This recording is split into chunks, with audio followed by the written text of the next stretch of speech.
Hi, I'm Ree from mummyof4.com. Welcome back to my channel. Here I talk about lots of hints, tips and tricks to help busy mums make their lives easier. If you are new to my channel, please press the subscribe button and hit the bell to be notified whenever I post new videos every single week. Today we are talking about autism and more specifically how to talk about autism the right way. Now when I first had to sort of start learning about autism when my son was going through the diagnosis process. I will admit I didn't know a lot of this stuff, and I used perhaps what would be terminology that I'm not really comfortable with now. And it quite innocently, just through not understanding how to talk about it.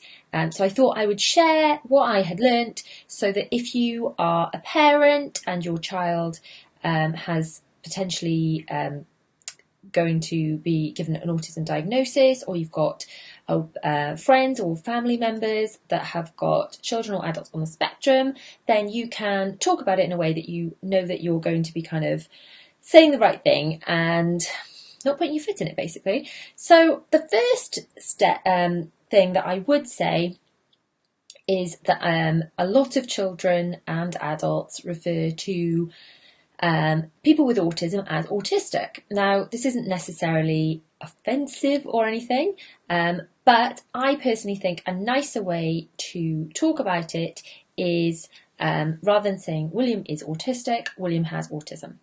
And this, for me, is an important differentiation because autism isn't who he is. It isn't all of him. It's a part of him. And it's a large part of how his brain is wired and things, but it's not how I want him labelled. It's not his kind of overall, he is William. And part of him being William is he has autism, he has blue eyes, he did have curly hair, it's a bit straighter now, it was quite curly when he was little, but it's just one of the many kind of facets of who he is.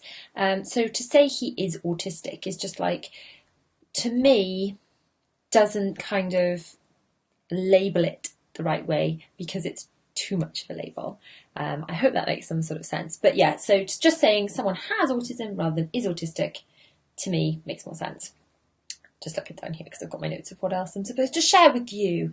Right, the next thing I wanted to talk about is what is normal. So obviously I've got some children, as in one, that has autism and some children that don't. So I wouldn't say something is normal or I have normal children. Let's face it, are anyone's children normal? Because that would make William abnormal. So we don't use the word normal to describe people without autism. We use the word neurotypical. And that just means that their brains are wired the way that most people's brains are wired, the way that my brain is wired. So I am neurotypical, as in I don't have autism, or I'm not on the spectrum, which is another way to say it. Although there is an argument that we're all on the spectrum a little bit. But I'm not, I don't have a diagnosis of autism, so therefore I am neurotypical. That is often shortened, especially when being written down, to NT. So although it's not something that I kind of discuss with the children because they're just too small, autism versus neurotypical, it's certainly language that I will be using as they all get a little bit older. So yeah, autism, has autism or is neurotypical. So another few terms that I just wanted to explain very quickly just before I conclude this video, that you may hear when you listen to people talking about autism. A meltdown is a term that describes when a person with autism just can't cope and has an emotional reaction to something that a neurotypical person wouldn't necessarily have a reaction to. So William, for example, might cope very well in some situations and then totally melt down over others. Now, a meltdown could, if you didn't know them, look a lot like a tantrum. But the difference is if one of my neurotypical children was having a tantrum because I wouldn't let them have a cookie, for example. If I was to go against everything which I normally believe in, which is let your yes be yes and your no be no, and I decided to just say, oh, here you go, have a cookie, they would immediately go from to got my cookie now, I'm okay.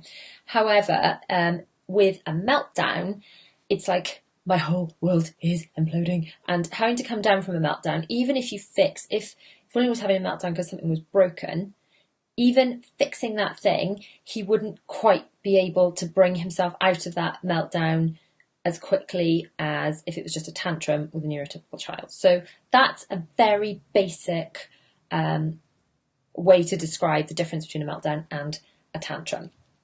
Another term you might hear with when talking about autism is something I've talked about in other videos actually with speech and language, which is echolalia, which is where someone with often with autism but with other conditions as well will, rather than using spontaneous language, as in just words that they've thought of themselves, will echo the words that you've used back to them. So for example, I used to say to William, before I knew the trick about not asking the questions and how to deal with that instead, which in fact I'll put the cards up here to that video because that might be really helpful to look at for children on the spectrum and neurotypical children. That's a good tip.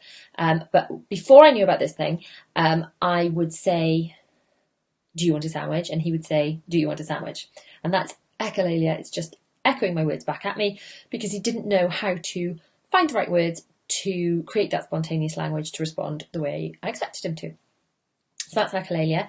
Stimming is another term you might hear people say when they talk about autism, which would be repetitive motions to kind of make the person feel better. So it might be rocking or flapping or spinning. William is doing a lot of spinning at the moment, which I'm assuming is a stimming to do with autism thing. But there is a lot of spinning in circles till he falls down. I'm sure he will pass through that phase as he has passed through the other phase, but at the moment that seems to be doing something he's doing as like a stimming exercise. But yeah, you might see these repetitive behaviours that people with autism may or may not do. Obviously, it's a huge spectrum and everyone's different, but a lot of people with autism will do these repetitive behaviours and they're called stimming. And then the last one is scripted speech, which sort of like echolalia, rather than echoing something directly back at you. Scripted speech would just be using large chunks of other people's speech.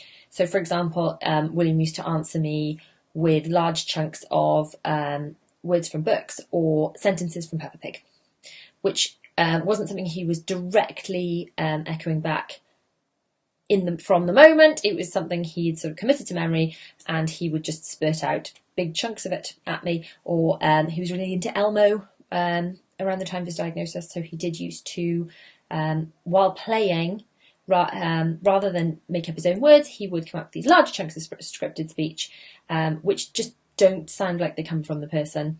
And obviously, if you have watched the same programs as them and things, you will recognise them as chunks of scripted speech from things like Peppa Pig and indeed Elmo. So I hope that this has been this very, very short insight to some of the terms that you may hear or you may want to use when talking to or about someone with autism. I hope you found that helpful. If you have any specific questions about autism or anything at all for that matter, pop them in the comments below and I shall put them on my list to answer in future videos. So once again, I hope you found this helpful. If you have, please give it a thumbs up. Don't forget to subscribe, hit the bell to be notified whenever I post more videos, and I will see you beautiful people very, very soon. Bye.